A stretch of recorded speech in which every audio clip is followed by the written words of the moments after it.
27 points between the top three in the championship, Fornaroli, Crawford and Browning. And they've got a big old break to think about it, haven't they? Before they head on to Qatar and then Abu Dhabi for the end of the season. Obviously, it's a big gap between last racing, and luckily I had a little bit of a break away in Mexico, which was good fun. Nice stop in the FP1 for Williams, which is fantastic, and there's no hiding what they want from me. And it's to win the championship. You get to this point in this sport, it's one step below Formula One, and everyone's fighting to get one of those 20 spots or 22 from next year in Formula One. And to do that, you need to be exceptional. We had basically 2 months with no racing. Trained a lot. I think compared to Baku, physically I improved a lot. Did some simulator as well at home and in Holland with Invicta to be ready for the last 2 rounds.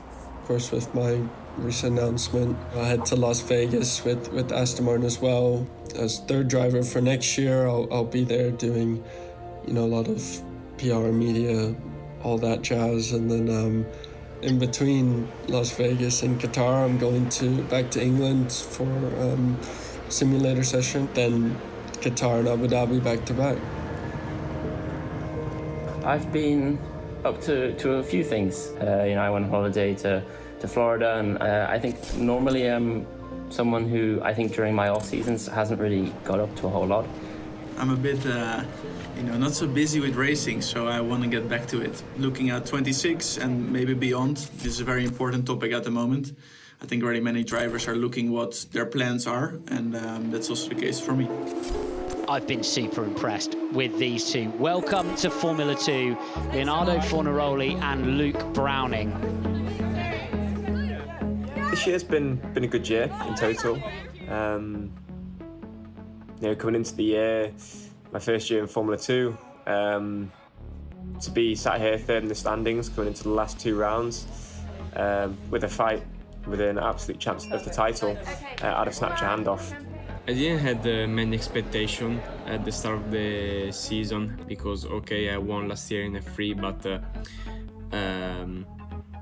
doesn't mean I would have been competitive in F2. I think this has probably been the most enjoyable year I've ever had in racing. The sun going down here in Bahrain. History will be made on the 200th race of FIA Formula 2 as Ireland's Alex Dunn takes his first win. Just this year as a whole, for me, I've loved every second of it. I think our team vibe and relationship is very relaxed. And I think in some scenarios, I think we kind of do a good job by not being too serious. Yeah, just 1, 2, 3. Rock, paper, scissors, shoot. Well, Rock, paper, scissors, shoot. Oh, rock, paper, scissors, shoot. Rock, paper, scissors, shoot. oh, Alex, come on. Oh dear, right, ready? Right, come on. Ready? Rock, paper, scissors, shoot. Yes! Yeah, Monaco's the one at the beginning of the year. All the drivers want to win there. They want to qualify pole, win the race. All my mechanics, all my engineers, they're French as well, and they all want to win Monaco. They all want to win and go for a party afterwards. I'd love to win here. I mean, it's definitely a dream.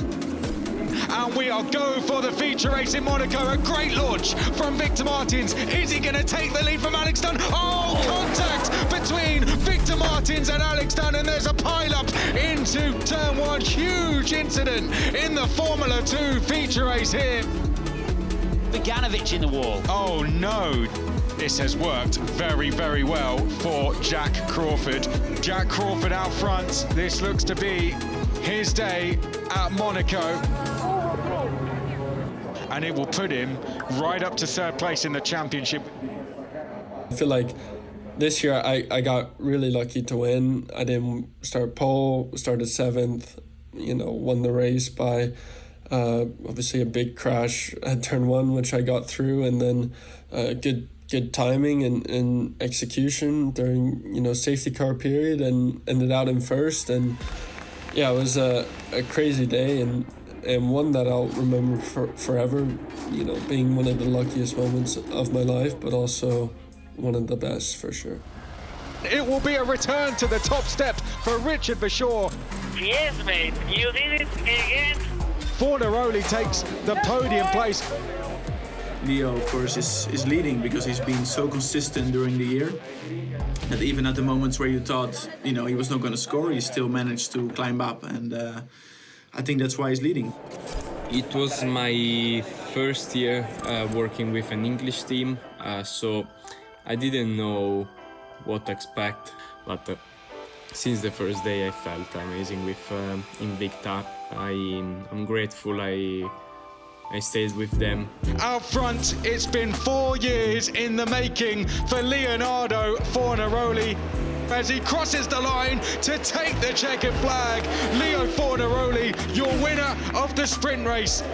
Congrats. What a win for him, and could that now go on to be the first of many and another championship charge? Great job, well done, buddy.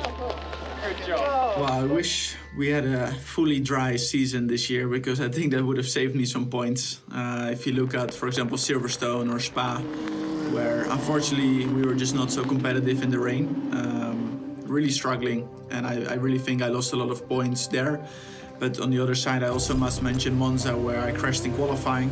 This is a full push lap then for Richard Verschoor. Arcs the car into the first of the Lesmos, taking the maximum speed possible through the apex, losing it on the exit. That's going to bring out the red flags, and that could be the session complete. Richard Verschoor, one of the championship leaders, has spun out of the session. Yeah, I should have scored a lot of points there, and we didn't. So that was fully up to me.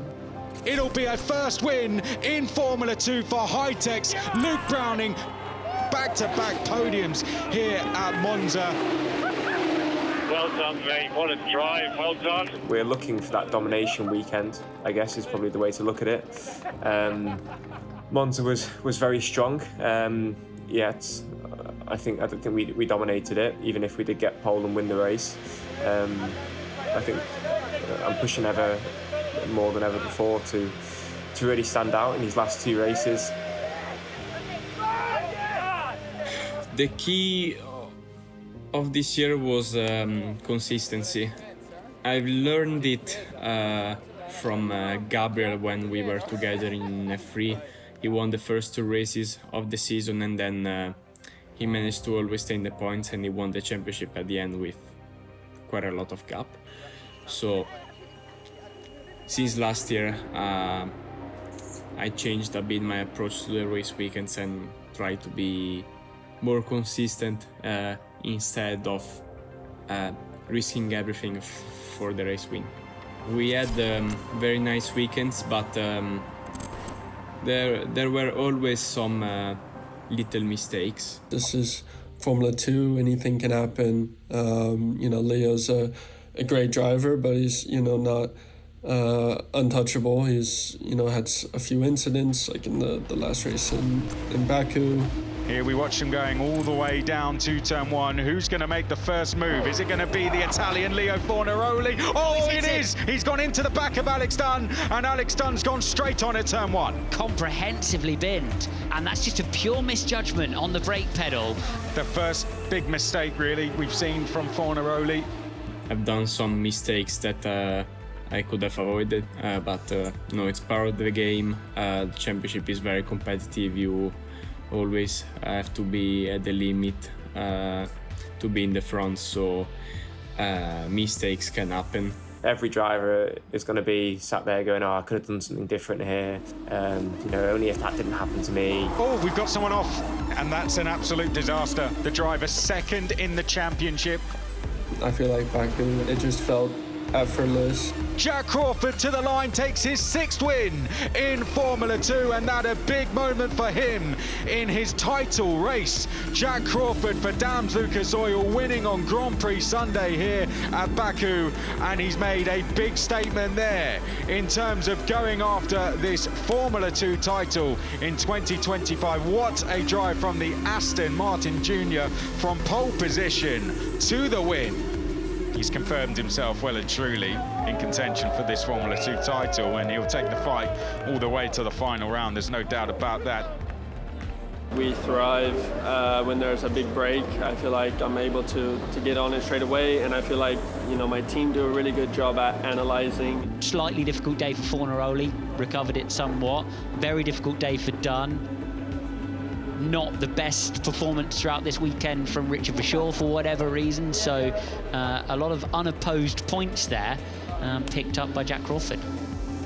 Qatar, I've never been there before, so I think all the information I have on the track is gathered from whatever the team has currently and what I've seen through live streams and YouTube and videos over the previous years. So I think it has similarities to other tracks where it's going to be very hot and it's high speed, which usually when you combine those two things together, it's high deg. And I feel like as a team and as a driver, whenever we've been in a high deg race situation, we've been very, very strong. MP Motorsport, they deserve a good result from my side. So I really want to finish on a high, not only in the races but also in the championship. Leo looks a bit far at the moment, but in F2 you never know what happens. So we'll keep our head down and hoping for a good result to end it. Yeah, realistically, you know, we're 26 points behind coming into the last two races. So we either need to dominate or we need to have two average rounds and him not perform very well. So, you know, if I want to make this inside of my control, I probably need to dominate. You gain 7-8 points over the next three races and it all comes down to the feature race. I think anything, as anyone knows, can happen in this sport, and I'm just going to try and attack it like it's not the last two races in the season. How I always like to race is just hard, fair, and hopefully our pace can take us to a place that helps us win the championship. Yeah, well, I'd rather be defending the lead. I'm very straightforward, so I feel like obviously if, you know, you're leading, you have less points to gain if you want to win. So in that sense, obviously Leo's in the best position and the one, of course, I would like to be in. At the end, they're gonna be just two normal races like the others. For sure, there will be a bit more stress because we are playing for the championship, but I will maintain my same approach as this year and all the past races I've done.